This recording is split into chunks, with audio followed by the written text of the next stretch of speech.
Captain Jake Morrison looked out at the stars from the bridge of his ship. The USS Defiant moved slowly through space, heading toward the outer edge of human territory. Jake had been flying ships for 20 years, but this deep space mission felt different. Something was wrong in the galaxy and he could feel it in his bones. Commander Lisa Hayes walked up to Jake and handed him a data pad. Her face looked worried as she spoke. "Captain, we are getting strange readings from long-range sensors. There are massive ships moving near the border worlds." She pointed to the screen showing dozens of red dots. "Those are not trade ships, sir. They look like war vessels." Jake studied the information. The ships belonged to the Zelkari Empire, the most powerful force in the galaxy. For 3 years, humans had been part of the Galactic Council as a peaceful trade species. The Zelkari controlled most of the known galaxy, and they allowed humans to exist because people from Earth were good at building things and mining resources. But humans were considered weak fighters, not worth worrying about. "How many ships are we talking about?" Jake asked. "At least 200, maybe more," Lisa replied. "They are moving toward New Earth and Terra Prime, our colony worlds." Jake felt his heart sink. New Earth had over 10 million people living there. Terra Prime had another 8 million. These were peaceful settlements with families, children, and people who just wanted to live quiet lives. They had no real defenses against a major military attack. Dr. Nina Roberts entered the bridge, carrying a metal briefcase. She was the head of human military research, one of the smartest people Jake had ever met. Nina looked tired, like she had not slept in days. "Captain, I need to show you something important."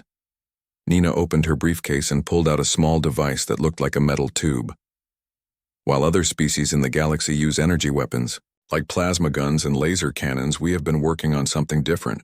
This is a railgun projectile. Instead of using energy, it uses pure speed and mass to destroy targets." Jake picked up the metal tube. It felt heavy and solid. "How does it work?" "We fire it using magnetic fields at very high speed," Nina explained. "When it hits something, the impact creates massive damage. Most alien shields are designed to stop energy weapons, not solid objects moving at incredible speeds." Lisa looked confused. "But why would that matter?" "The Zelkari have thousands of ships with huge plasma cannons. Their shields can stop anything. We have." Nina smiled for the first time in weeks. "That is what they think. But energy shields work by deflecting plasma and laser beams.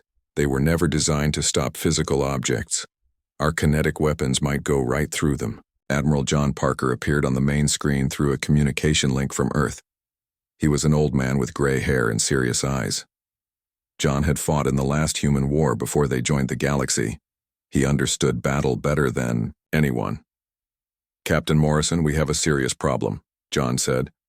"Our intelligence sources say the Zelkari are planning to attack our colonies within the next week. They want to remove us from this sector of space completely."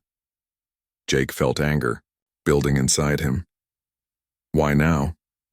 "We have followed all their rules. We have paid their taxes. We have stayed in our assigned territory. The Zelkari see us as useful for labor and resources, but they do not want us to grow too strong," John explained. "Our colonies are becoming successful. Our technology is improving. They want to stop us before we become a real threat." Lisa checked her sensors again. "Admiral, the Zelkari fleet is moving faster now. They will reach New Earth in 4 days." John nodded grimly. "I am sending every available human ship to defend our colonies, but we only have about 50 vessels total. The Zelkari have hundreds." Dr. Nina Roberts stepped forward. "Admiral, I have been working with our shipyards to retrofit our vessels with new weapons. We can install railguns and missile systems that use kinetic warheads instead of energy charges." "How long will that take?" John asked. 2 days for basic installations, but sir, we have never tested these weapons in real combat. We do not know if they will work against alien technology." Jake looked at his crew. These people had become like family during their years in space together. The thought of Zelkari ships attacking human worlds made him angry. "Admiral, what are our orders?" "Defend our people at all costs," John replied. "The Zelkari think we are weak because we prefer trade to war. They think we will surrender without fighting. They are about to learn how wrong they are. Engineer Susan Clark joined the group on the bridge. She had been working in the engine room making modifications to their ship. "Captain, I have been thinking about our fusion reactors. If we overload them at the right moment, we could create explosions much more powerful than any weapon we currently have." Lisa looked shocked. "That would destroy our own ship." Susan nodded. "Yes, but it might also destroy any enemy ships nearby. If we face overwhelming odds, it could be our last option." Jake thought about the millions of people living on New Earth and Terra Prime. Children playing in parks, families eating dinner together, people working to build better lives. The Zelkari wanted to destroy all of that simply because humans were becoming successful.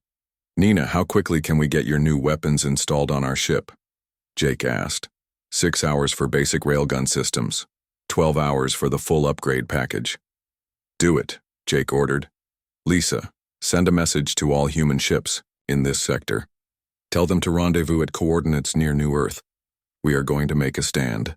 Admiral Parker smiled slightly. "Captain, the galaxy has always seen humans as the quiet species. They think we are only good for building things and following orders. They have no idea what we are capable of when we fight for our families and our freedom." Jake looked out at the stars again. Somewhere in that darkness, enemy ships were coming to destroy everything humans had built in this part of the galaxy. But they would find that humans were not as helpless as they believed. The USS Defiant changed course toward New Earth, where the fate of humanity in the galaxy would be decided. Behind them, dozens of other human ships began moving toward the same destination. The quiet species was about to make some noise. War Commander Thexali stood in the command center of the Zelkari flagship, studying holographic displays that showed human space.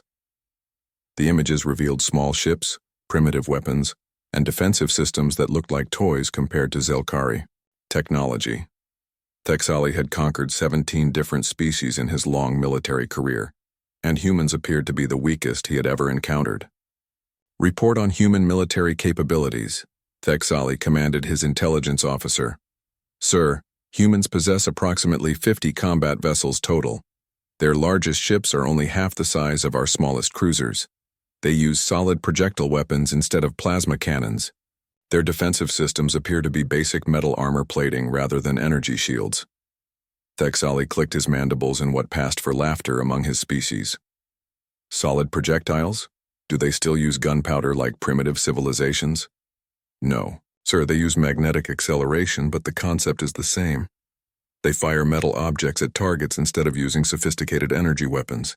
The war commander walked to the tactical display showing the human colonies of New Earth and Terra Prime. Both worlds had minimal orbital defenses and small populations.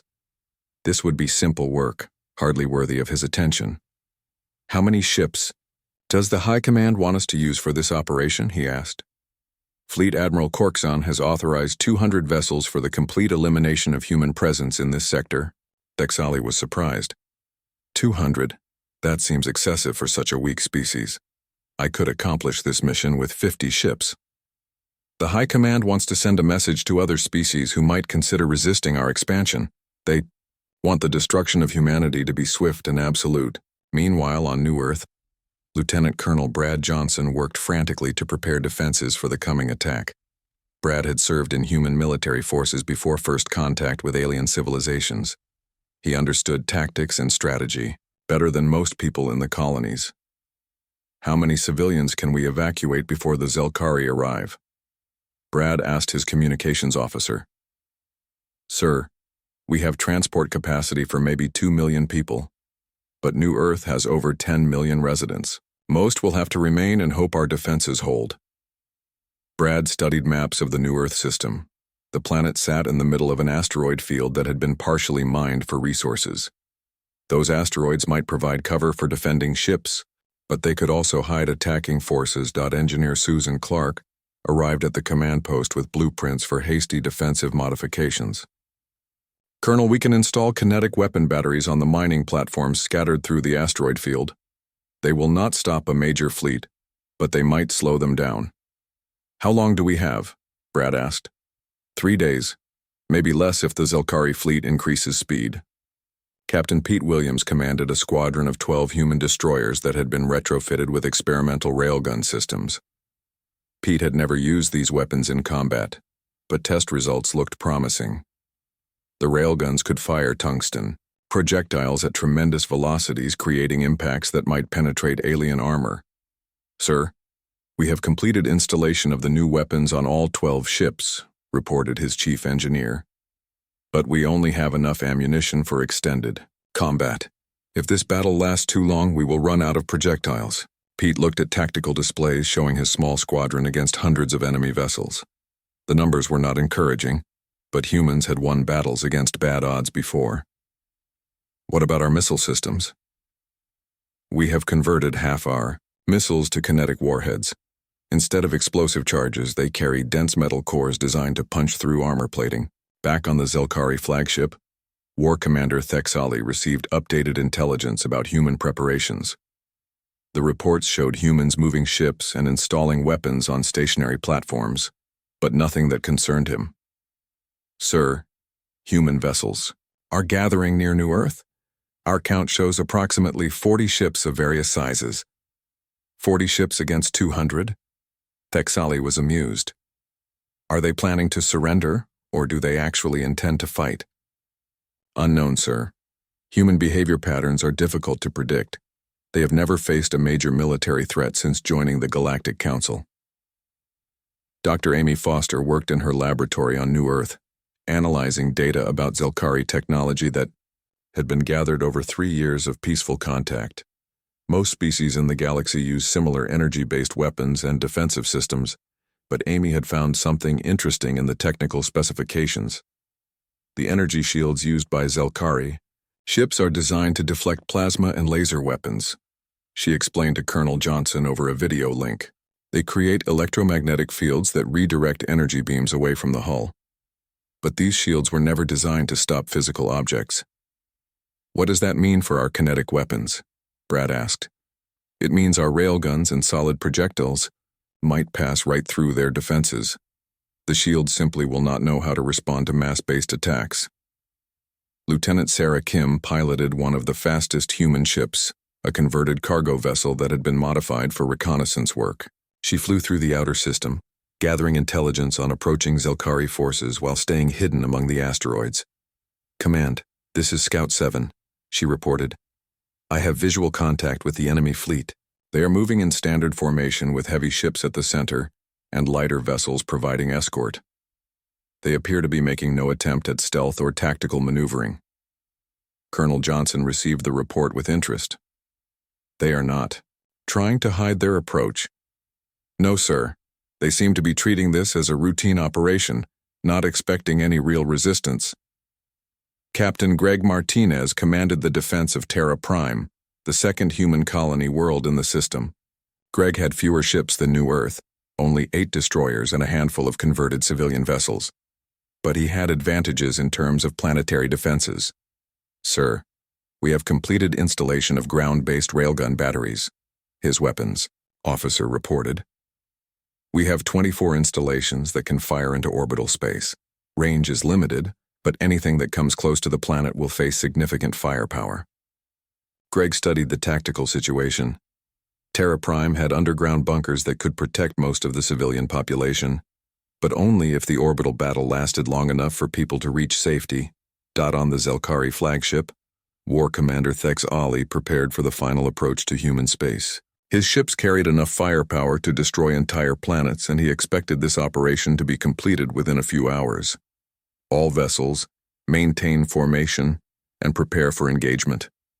Target priority is human military vessels first, then orbital installations, then population centers. We want no human presence remaining in this system." "Sir," his tactical officer interrupted, "we are receiving a transmission from the human forces." "Put it through." Admiral John Parker appeared on the communication screen, broadcasting from Earth. "War Commander Thexali, I am Admiral Parker, of the Human Defense Fleet. Your forces are approaching sovereign human territory without authorization. Turn back now, or face the consequences." Thexali clicked his mandibles in amusement. Admiral Parker, your species has 3 minutes to surrender unconditionally. Any resistance will result in the complete destruction of your colonies and the elimination of human presence in this sector of space. Then I guess we fight, John replied calmly. You might want to reconsider your assessment of human capabilities, War Commander. We are full of surprises. The transmission ended and Thexali turned to his officers. Begin the attack. Show these humans what happens when primitive species challenge the Zelkari Empire. As the massive alien fleet moved toward New Earth, human ships took positions among the asteroids, waiting for the battle that would determine their species' future in the galaxy. The first shots of the battle came from the Zelkari fleet as they entered the asteroid field around New Earth. War Commander Thexali ordered his dreadnoughts to open fire with their massive plasma cannons, expecting to destroy the human ships immediately. Bright blue energy beams lanced through space, striking several asteroids and turning them into glowing debris. Captain Jake Morrison watched from the bridge of the USS Defiant as the enemy fire passed over their position. The human ships had scattered throughout the asteroid field, using the rocky cover to avoid direct confrontation with the superior Zelkari firepower. All ships execute Pattern Delta, Jake commanded through the communication system. Hit and run tactics, strike fast and disappear. Commander Lisa Hayes monitored the tactical display as dozens of human vessels began moving through the asteroids in coordinated attacks. Instead of meeting the Zelkari in open battle, the human ships used the rocky terrain to their advantage, appearing from behind cover to fire their weapons before vanishing again. The first human attack came from Captain Pete Williams and his squadron of destroyers. They emerged from behind a large asteroid and opened fire with their railgun batteries. Tungsten projectiles accelerated to incredible speeds, shot through space toward the nearest Zelkari cruiser. The enemy ship's energy shields flickered as the solid projectiles passed right through the defensive barriers designed to stop plasma weapons. The tungsten rounds slammed into the cruiser's hull with devastating impact, punching clean through the armor plating and causing internal explosions. Direct hit, Pete reported over the communication channel. Their shields are not stopping our kinetic weapons. War Commander Thexali watched in shock as one of his cruisers suffered heavy damage from the primitive human attack. How did their projectiles penetrate our shields? Unknown, sir, his tactical officer replied. Our defensive systems did not register the incoming weapons as a threat. Reconfigure shield frequencies to stop physical projectiles, Thexali ordered. Sir, our shields cannot be modified to stop solid objects. They are energy-based defensive systems. Commander Rick Stone led the second wave of human attacks from his position deeper in the asteroid field. His ships waited until Zelkari vessels moved between the larger rocks, then struck from multiple directions simultaneously. The alien ships found themselves under attack from all sides while unable to maneuver effectively in the confined space. Focus, fire on their weapon systems, Rick commanded. If we can disable their plasma cannons, they become sitting targets. Human missiles with kinetic warheads struck Zelkari ships from unexpected angles. Instead of exploding on impact, the weapons used dense metal cores to punch through hull plating and damage internal systems. Several enemy vessels lost power as their fusion reactors were damaged by the penetrating attacks. Dr. Amy Foster monitored the battle from the command center on New Earth, analyzing the effectiveness of human weapons against alien technology. Her predictions about energy shields proving useless against kinetic weapons were being confirmed in real combat. Colonel Johnson, our weapons are working better than expected, she reported. The Zelkari ships have no defense against solid projectiles. Their entire military doctrine is based on energy warfare. Lieutenant Colonel Brad Johnson coordinated the ground-based defenses as the battle moved closer to New Earth itself. Planetary railgun batteries prepare to fire. Target any enemy ship that comes within range. The first Zelkari vessel to approach. The planet was a heavy cruiser attempting to bombard the surface installations. As it moved into orbital range, 24 ground-based railguns opened fire simultaneously.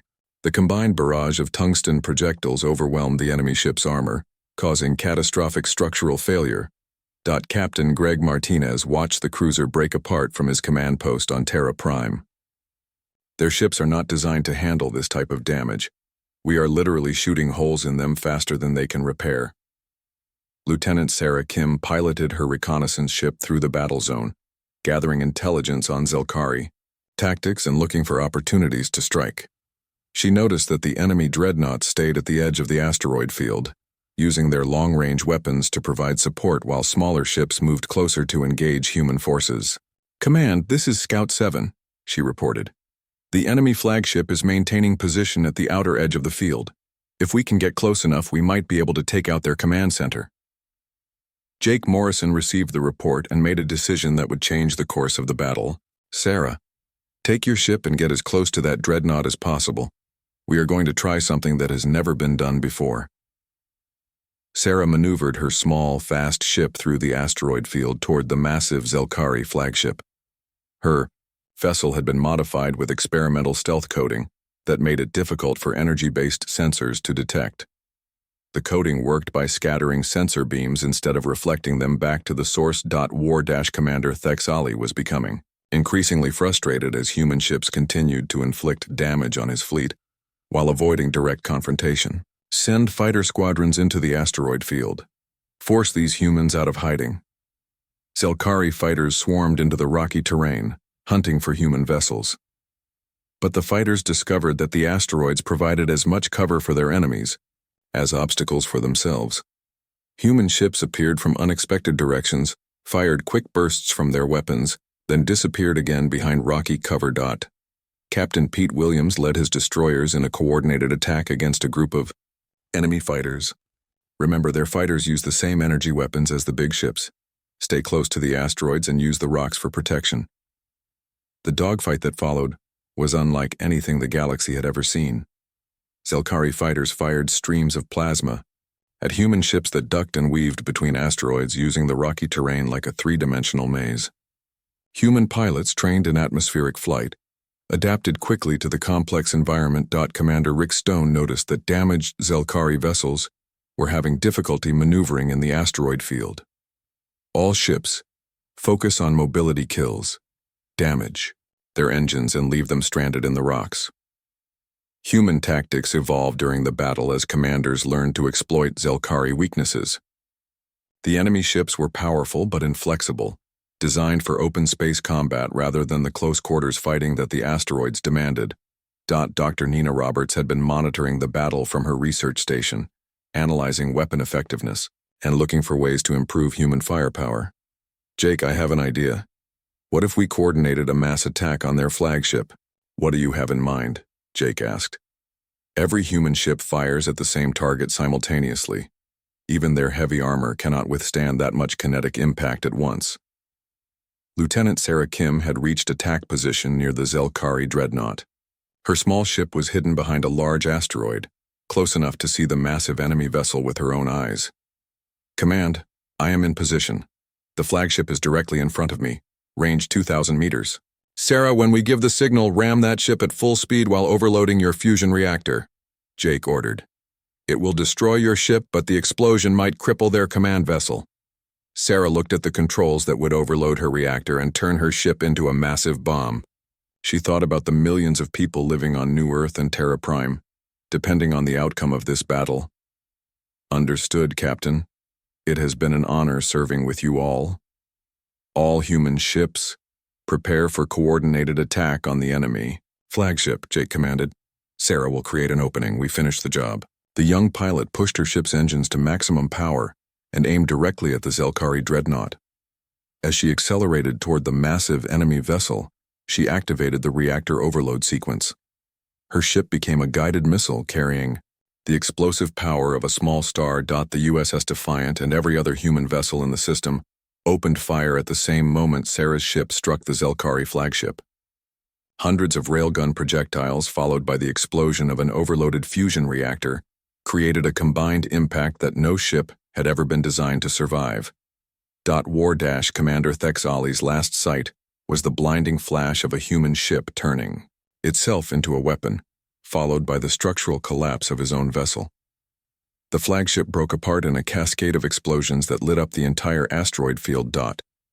When the light faded, the most powerful ship in the Zelkari fleet was gone, and the remaining enemy vessels faced a choice between retreat or destruction by an enemy they had completely underestimated. News of the human victory at New Earth spread across the galaxy faster than anyone expected.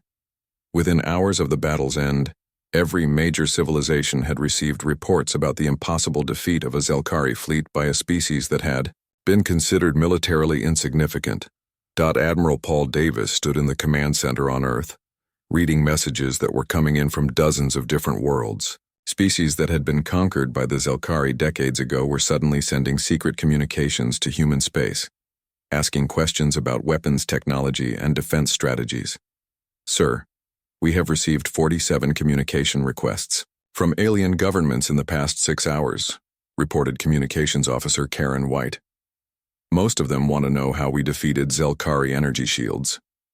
Paul looked at the tactical displays showing the aftermath of the battle. Human losses had been heavy, with 15 ships destroyed and hundreds of crew members killed, including Lieutenant Sarah Kim, who had sacrificed herself to destroy the enemy flagship. But the Zelkari had lost over 60 vessels, including their command ship and most experienced officers. What is the status of our shipyards? Paul asked. All facilities are operating at maximum capacity, replied Production Coordinator Tony Garcia. We are building new destroyers and frigates as fast as possible. The victory at New Earth has shown us that our weapons work, but we need more ships if the Zelkari come back with a larger fleet. Captain Jake Morrison arrived at Earth aboard the damaged USS Defiant 3 days after the battle. His ship bore scars from plasma weapon strikes and kinetic impacts, but it had survived the fight that changed everything for humanity in the galaxy. Admiral, we need to talk about what happened out there, Jake said as he entered the command center. The Zelkari were completely unprepared for kinetic weapons.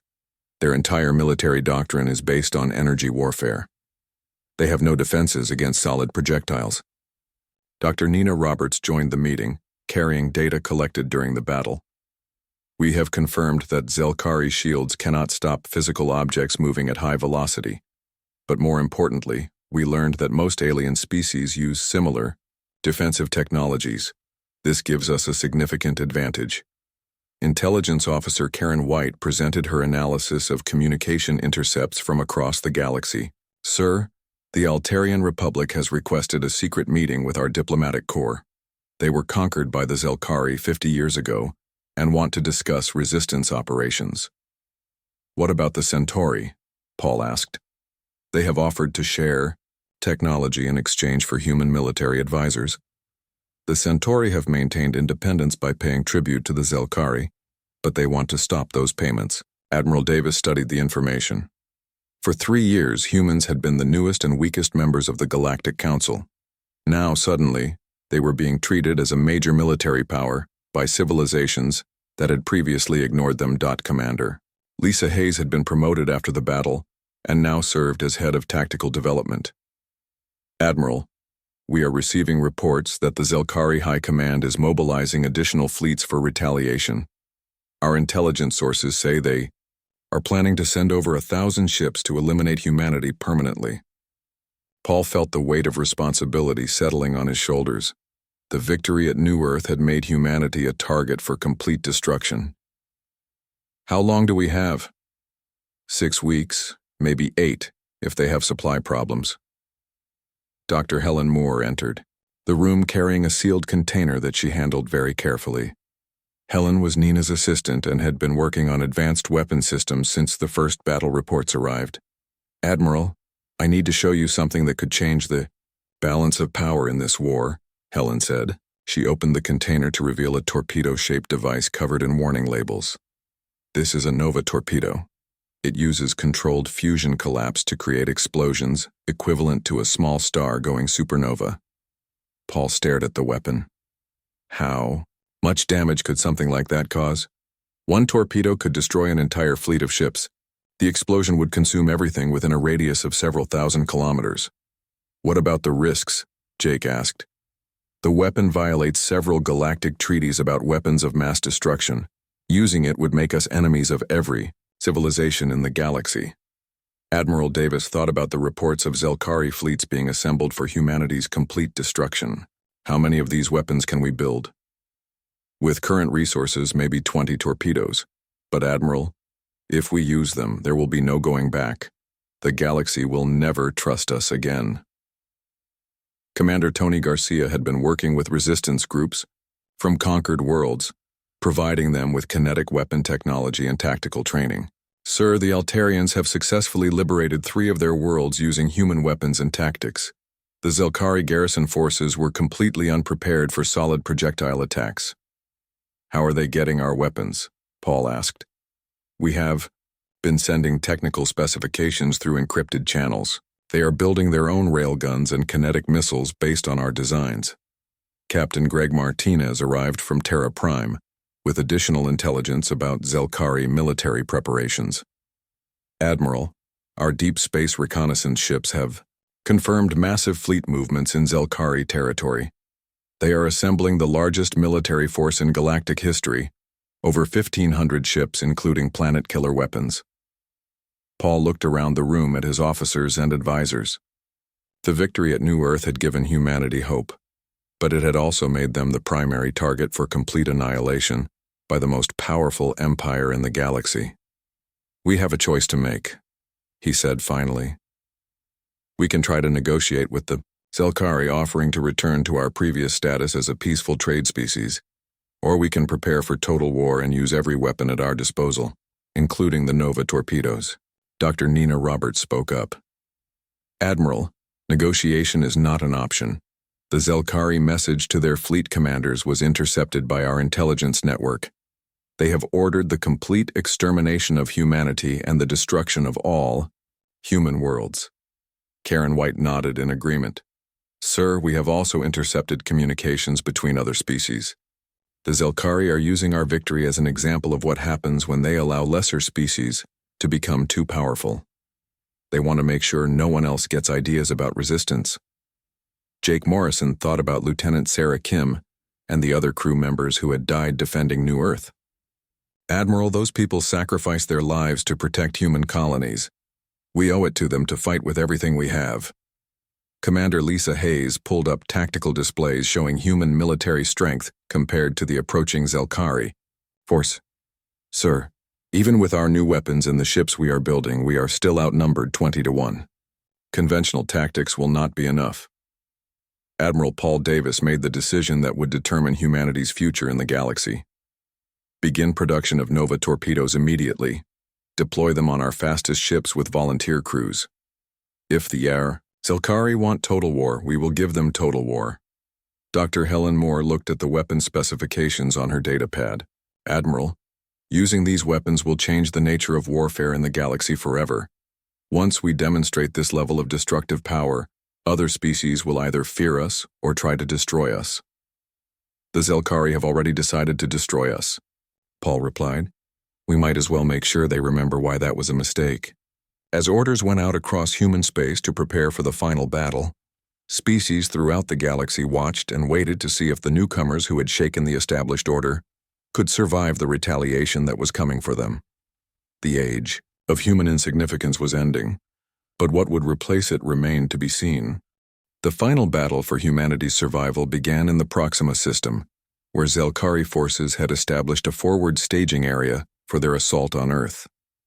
Admiral Marcus Lee commanded the largest human fleet ever assembled, nearly 300 ships including the new Dreadnought-class vessels equipped with massive railgun arrays and Nova torpedo launchers. Admiral Lee stood on the bridge of the USS Determination, watching sensor displays that showed over 1,500 Zelkari ships arranged in battle formation. The enemy fleet included planet-killer weapons designed to destroy entire worlds from orbit, ensuring that no human settlement would survive their retaliation. Sir, we have confirmation that all human ships are in position, reported Tactical Officer Diana Ross. Strike groups Alpha through Delta are hidden in the outer asteroid belt. Our stealth frigates are approaching enemy flanks undetected. Marcus looked at the impossible odds facing his fleet. Even with kinetic weapons and superior tactics, 300 ships against 1,500 seemed like certain defeat. But humanity had one advantage that the Zelkari did not know about: the Nova torpedoes that could turn the tide of any battle. All ships execute Plan Omega, Marcus commanded. Simultaneous mass driver attack on primary targets. Make every shot count. Captain Pete Williams led Strike Group Alpha from his position behind a large asteroid. His squadron of destroyers had been upgraded with the most advanced railgun systems human technology could produce. The weapons could fire tungsten projectiles at nearly light speed, creating kinetic impacts that no known armor could withstand. Target the planet killer ships first, Pete ordered his squadron. Those weapons cannot be allowed to reach Earth. The attack began with a coordinated barrage from every human ship simultaneously.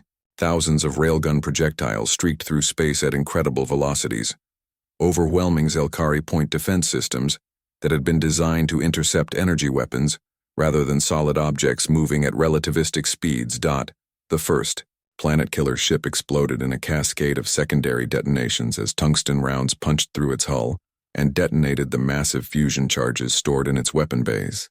The explosion was visible from across the system, brighter than the local star for several seconds. Zelkari Fleet Admiral Korksan watched in horror as his most powerful weapons were destroyed in the opening moments of the battle.